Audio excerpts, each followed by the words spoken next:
നമസ്കാരം, എല്ലാവർക്കും പുതിയൊരു വീഡിയോയിലേക്ക് സ്വാഗതം.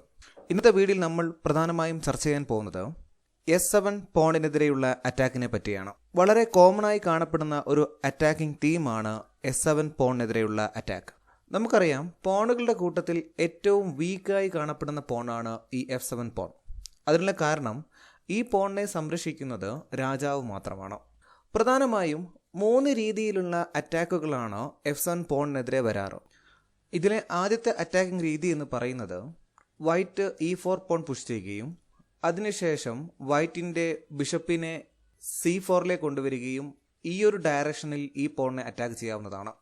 മറ്റൊരു സാധ്യത എന്ന് പറയുന്നത് വൈറ്റിന് വേണമെങ്കിൽ ക്യൂനിനെ H5ലേക്ക് കൊണ്ടുവരികയും അതിനുശേഷം ഈ ഒരു ഡയറക്ഷനിലും ഈ പോണിനെ അറ്റാക്ക് ചെയ്യാൻ സാധിക്കും. ഇവിടെയുള്ള മൂന്നാമത്തെ ഒരു സാധ്യത എന്ന് പറയുന്നത് ഈ ക്യൂനിനെ H5ലേക്ക് കൊണ്ടുവരുന്നതിന് പകരം ക്യൂനിനെ വേണമെങ്കിൽ F3ലേക്ക് കൊണ്ടുവരികയും അവിടെ നിന്ന് ഈ ഒരു ഡയറക്ഷനിലും ഈ പോണിനെതിരെ അറ്റാക്ക് നൽകാൻ സാധിക്കുന്നതാണ്.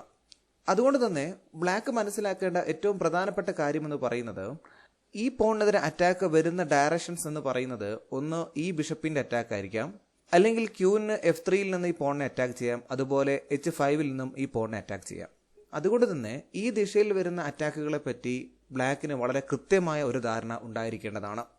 ചില ഓപ്പണിങ്ങിൽ കാണാവുന്ന മറ്റൊരു രസകരമായ കാര്യം, ബ്ലാക്ക് E4 മൂവ് ചെയ്തതിന് ശേഷം ബിഷപ്പിനെ C4ലേക്ക് കൊണ്ടുവരും, അതിനുശേഷം പോണിനെ C3ലേക്ക് മൂവ് ചെയ്യിക്കുകയും പിന്നീട് ക്യൂനിനെ B3ലേക്ക് കൊണ്ടുവന്നതിന് ശേഷം ഒരേ സമയം B7 പോണിനെയും അതുപോലെ തന്നെ E7 പോണിനെയും അറ്റാക്ക് ചെയ്യാൻ വൈറ്റിന് സാധിക്കുന്നതാണ്. ഇതിൽ നിന്ന് ബ്ലാക്ക് മനസ്സിലാക്കേണ്ട കാര്യം, ബ്ലാക്കിൻ്റെ ബിഷപ്പ് C8ൽ നിന്ന് മൂവ് ചെയ്യിക്കുകയാണെങ്കിൽ ഇങ്ങനെ ഒരു ഡബിൾ അറ്റാക്കിനുള്ള സാധ്യത ഉണ്ട് എന്ന് എപ്പോഴും മനസ്സിൽ കരുതിയിരിക്കേണ്ടതാണ്.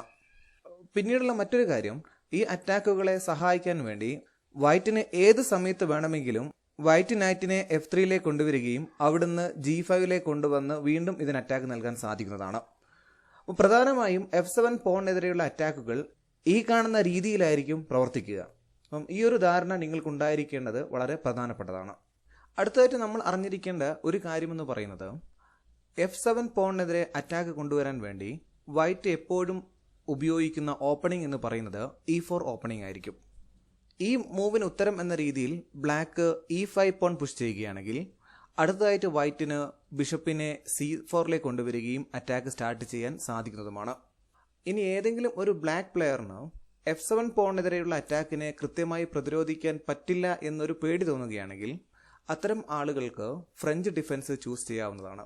ഇങ്ങനെ E6 പോൺ പുഷ് ചെയ്ത് കഴിഞ്ഞാൽ പിന്നീട് വൈറ്റിന് C4ലേക്ക് വന്ന് ഈ പോണിനെതിരെ അറ്റാക്ക് നൽകാൻ സാധിക്കുന്നതല്ല. നേരെ മറിച്ച് വൈറ്റ് ഇവിടെ E4 പോണാണ് പുഷ് ചെയ്യുന്നതെങ്കിൽ വൈറ്റിന് ഒരു രീതിയിലും പെട്ടെന്നൊരു അറ്റാക്ക് F7നെതിരെ കൊണ്ടുവരാൻ സാധിക്കില്ല. അപ്പം ഈ ഒരു കാര്യവും കൂടെ നിങ്ങളുടെ മനസ്സിൽ ഉണ്ടായിരിക്കണം. അടുത്തതായിട്ട് നമ്മൾ F7നെതിരെ കൊണ്ടുവരാൻ സാധിക്കുന്ന 2 അറ്റാക്കിംഗ് രീതികളുടെ ഉദാഹരണങ്ങൾ പരിശോധിക്കാം. നമ്മുടെ ആദ്യത്തെ ഉദാഹരണത്തിൽ ബ്ലാക്കിൻ്റെ സൈഡിൽ നിന്നാണ് നമ്മൾ ഗെയിമിനെ വിലയിരുത്താൻ പോകുന്നത്. ഇവിടെ വൈറ്റ് E4 പോൺ പുഷ് ചെയ്യുന്നു, ബ്ലാക്ക് E5 പോൺ പുഷ് ചെയ്യുന്നു, അതിനുശേഷം വൈറ്റ് നൈറ്റ് F3 പുഷ് ചെയ്യുന്നു. ഈ പോണിനെതിരെ അറ്റാക്ക് നൽകുകയാണ് ലക്ഷ്യം. ഇതിനെ പ്രതിരോധിക്കാൻ വേണ്ടി ബ്ലാക്ക് നൈറ്റിനെ C6ലേക്ക് കൊണ്ടുവരുന്നു. അതിനുശേഷം വൈറ്റ് ബിഷപ്പിനെ C4ലേക്ക് കൊണ്ടുവരികയും നമ്മൾ നേരത്തെ കണ്ടതുപോലെ ഈ ഒരു ദിശയിൽ അറ്റാക്ക് നൽകുകയും ചെയ്യുന്നു. ഇങ്ങനെ ഒരു പൊസിഷൻ വന്നു കഴിഞ്ഞാൽ പലപ്പോഴും ബ്ലാക്ക് മൂവ് ചെയ്യുക H6 പോൺ പുഷാണ്. വൈറ്റിൻ്റെ നൈറ്റ് എപ്പോഴെങ്കിലും G5ലേക്ക് വരുന്നത് തടയുക എന്നുള്ളതാണ് ലക്ഷ്യം. ഈ ഒരു മൂവ് നല്ലൊരു മൂവായിട്ട് നമുക്ക് പരിഗണിക്കാൻ സാധിക്കില്ല, കാരണം ബ്ലാക്കിൻ്റെ ഒരു പീസ് പോലും ഈ മൂവിലൂടെ ഡെവലപ്പ് ചെയ്യപ്പെടുന്നില്ല എന്നുള്ളതാണ് സത്യം.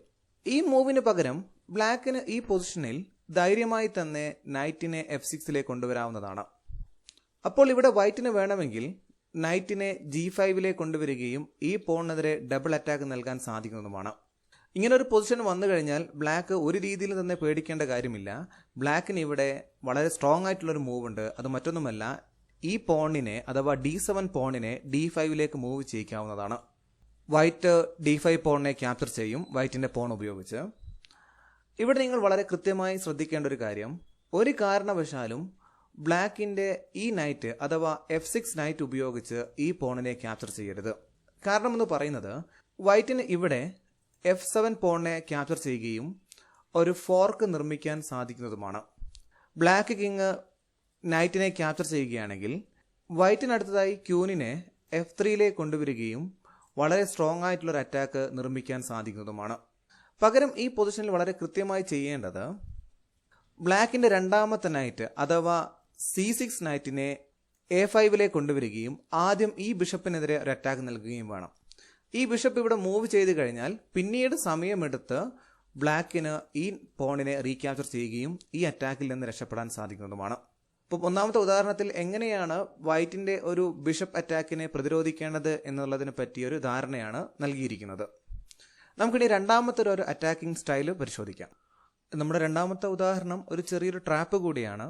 നമുക്ക് ഈ ഒരു ഗെയിം എങ്ങനെയാണ് ഡെവലപ്പ് ചെയ്തത് എന്ന് നോക്കാം. ഇവിടെ വൈറ്റ് ആദ്യം നൈറ്റിനെ F3 മൂവ് ചെയ്യിക്കുന്നു. വൈറ്റിന് നൈറ്റ് E5 സ്ക്വയറിനെ കൺട്രോൾ ചെയ്യുന്നത് കൊണ്ട് തന്നെ ബ്ലാക്കിനടുത്തതായി E7 പോണിനെ E5 മൂവ് ചെയ്യിക്കാൻ സാധിക്കില്ല. അതുകൊണ്ട് തന്നെ ബ്ലാക്ക് ഇവിടെ D7 പോണിനെ D5 മൂവ് ചെയ്യിക്കുന്നു.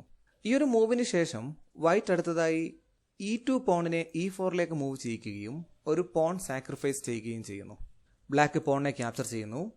അതിനുശേഷം വൈറ്റ് നൈറ്റിനെ G5 കൊണ്ടുവരികയും ഈ പോണിനെ തിരിച്ചെടുക്കാനുള്ള ശ്രമങ്ങൾ നടത്തുകയും ചെയ്യുകയാണ്.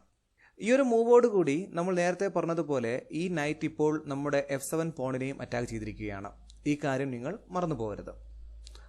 ഈ പോണിനെ പ്രൊട്ടക്ട് ചെയ്യാൻ വേണ്ടി ബ്ലാക്ക് അടുത്തതായി നൈറ്റിനെ F6 കൊണ്ടുവരുന്നു. അതിനുശേഷം വൈറ്റ് D3 പോണിനെ പുഷ് ചെയ്യുന്നു. വീണ്ടും ഒരു പോണിനെ ബലി നൽകുകയാണ്. ബ്ലാക്ക് പോണിനെ വെട്ടിയെടുക്കുന്നു. വൈറ്റ് ബിഷപ്പ് ഉപയോഗിച്ച് D3 പോണിനെ ക്യാപ്ചർ ചെയ്യുന്നു. ഇത്രയും മൂവുകളിൽ ബ്ലാക്കിനോ വൈറ്റിനോ യാതൊരു രീതിയിലുള്ള പ്രശ്നവും ഇല്ല. പക്ഷേ ഇവിടെ ഈ നൈറ്റിനെ ഇവിടെ നിന്ന് മൂവ് ചെയ്യിക്കാൻ വേണ്ടി ബ്ലാക്ക് H6 പോൺ പുഷ് ചെയ്യുകയാണെങ്കിൽ ബ്ലാക്കിന്റെ ഗെയിം പെട്ടെന്ന് തന്നെ അവസാനിക്കുന്നതാണ്. അത് മറ്റൊന്നുകൊണ്ടല്ല, വൈറ്റിന് ഇവിടെ നൈറ്റ് ഉപയോഗിച്ച് F7 പോണിനെ ക്യാപ്ചർ ചെയ്യാവുന്നതാണ്. ഈ രണ്ട് പീസുകളെയും അറ്റാക്ക് ചെയ്യുന്നത് കൊണ്ട് തന്നെ ബ്ലാക്കിന് ഈ നൈറ്റിനെ ക്യാപ്ചർ ചെയ്യേണ്ടതായിട്ട് വരും. ഇങ്ങനെ ക്യാപ്ചർ ചെയ്യുകയാണെങ്കിൽ അടുത്തതായിട്ട് ബിഷപ്പ് G6 വരികയും ചെക്ക് നൽകുകയും ചെയ്യും. അതിനുശേഷം ഈ കിങ് ചെക്കിൽ നിന്ന് മാറി നിന്ന് കഴിഞ്ഞാൽ വൈറ്റിന് ക്യൂൻ ഉപയോഗിച്ചുകൊണ്ട് ബ്ലാക്ക് ക്യൂനെ ക്യാപ്ചർ ചെയ്യുകയും ഈ ഗെയിം വിജയിക്കാൻ സാധിക്കുന്നതുമാണ്.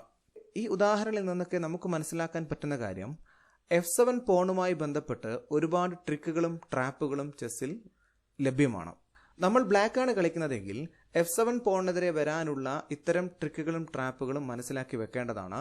നമ്മൾ തുടർന്നുള്ള വീഡിയോയിൽ നമ്മൾ ഒരുപാട് ഉദാഹരണങ്ങൾ ഇനിയും പരിശോധിക്കും. അടുത്ത വീഡിയോയിൽ കാണുന്നത് വരെ എല്ലാവർക്കും നന്ദി, നമസ്കാരം.